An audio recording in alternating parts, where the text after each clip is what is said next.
Mars, tayo ngayon ay magluluto ng opo.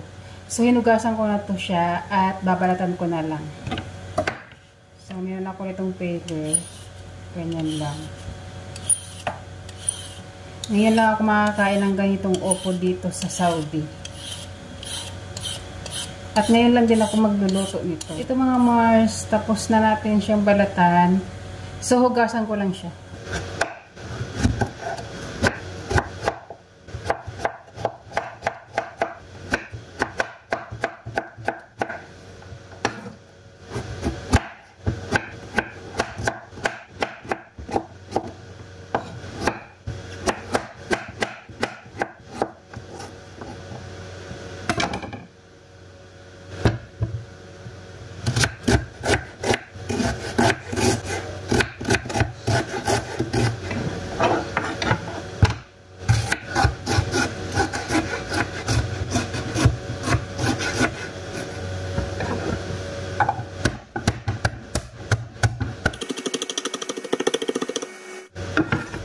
Ito lang mga Mars yung ating sahog sa ating ginisang opo. So, okay na to. Isasabay ko lang yung balat. Ito yung buto. Kunti siya, kunti. Dinagdagan ko nga pala mga Mars kasi kunti.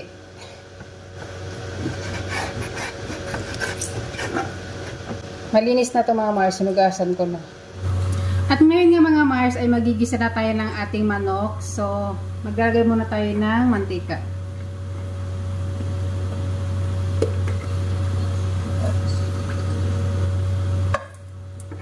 At ilalagay na natin yung ating bawang dahil nga naman ay mainit na yung ating mantika.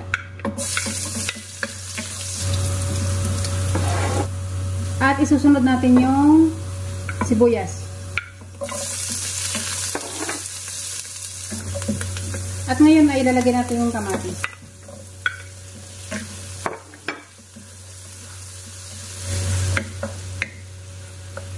Tatakpan ko muna mga Mars para lumambot yung ating kamatis. So bago natin ilagay yung manok.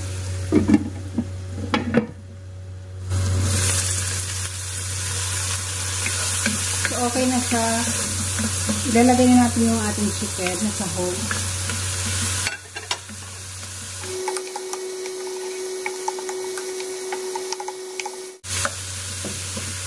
Tatakpan lang ulit natin ng 1 minute.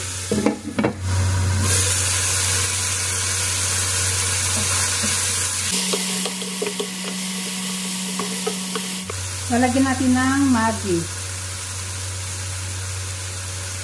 Lalagyan natin ng asin at black pepper. Yun lang yung ingredients ang ilalagay ko kasi wala naman akong patis. Lalagyan natin ng tubig para lumambot yung ating manok. At tatakpan muna natin mga Mars yung ating manok para lumambot. At ito na nga guys, malambot na yung ating manok. Ito nga pala mga Mars yung ating opo. So ilalagay ko na siya. Haluin lang natin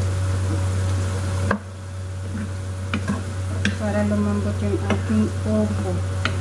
Hindi ko lang sure kung dadami pa yung tubig. So, hindi ko na siya lalagyan ulit ng tubig. Okay na yata ito hanggang sa lumambot siya. At tatakpan lang muna natin hanggang sa lumambot yung ating opo. At kakain na tayo.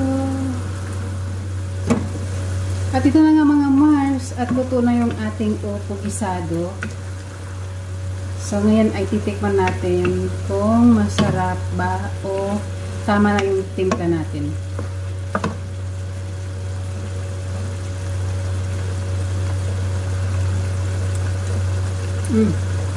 Okay na.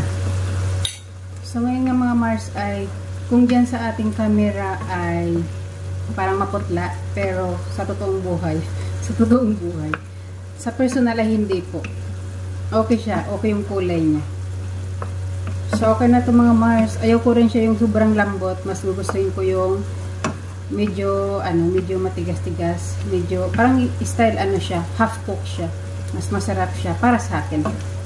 So, ito nga mga Mars yung ating opo gisado.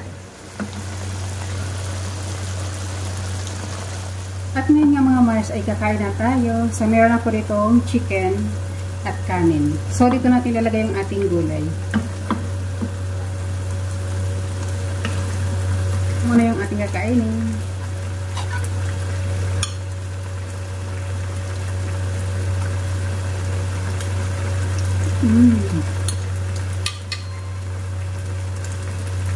Kain tayo mga Mars.